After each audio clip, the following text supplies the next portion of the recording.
નમસ્કાર મિત્રો, વિડીયોમાં તમારું સ્વાગત છે। તો મિત્રો, છેલ્લા 24 કલાકમાં રાજ્યમાં સાર્વત્રિક વરસાદ થયો છે। છેલ્લા 24 કલાકમાં 214 તાલુકામાં વરસાદ નોંધાયો છે। સુરતના પલસાણા અને જૂનાગઢના માણાવદરમાં સૌથી વધુ 8 ઇંચ વરસાદ નોંધાયો છે, તો સુરતના મહુવામાં 7 ઇંચ કરતાં પણ વધારે વરસાદ નોંધાયો છે। સુરતના બારડોલીમાં 6 ઇંચ જેટલો વરસાદ ખાબક્યો છે, તો રવિવારે અમદાવાદમાં બપોર બાદ ધોધમાર વરસાદ તૂટી પડ્યો હતો। અમદાવાદના સાયન્સ સિટી, બોપલ અને ગોતામાં 7 ઇંચ વરસાદ ખાબક્યો છે, તો સરખેજમાં 6 ઇંચ વરસાદ ખાબક્યો હતો। જૂનાગઢ જિલ્લાના માણાવદરમાં સવાર સુધીમાં 8 ઇંચ વરસાદ પડતા માણાવદર શહેરના નીચાણવાળા વિસ્તારોમાં પાણી ભરાયા છે।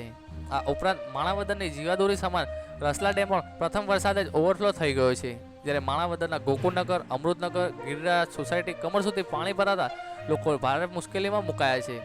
ભારે વરસાદને પગલે જૂનાગઢના કલેક્ટર દ્વારા લોકોને અપીલ કરવામાં આવી રહી છે કે કોઈપણ આપાતકાલીન પરિસ્થિતિમાં કંટ્રોલ રૂમનો સંપર્ક કરવો।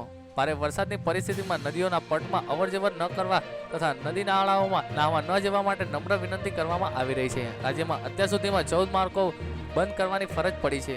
રાજ્યમાં પડી રહેલા વરસાદને કારણે પંચાયત હસ્તક 12 માર્ગ અને અન્ય 2 માર્ગને બંધ કરવામાં આવ્યા છે, તો હવામાન વિભાગની આગાહીના પગલે સાર્વત્રિક મેઘરાજા ધબધબાટી બોલાવી રહ્યા છે।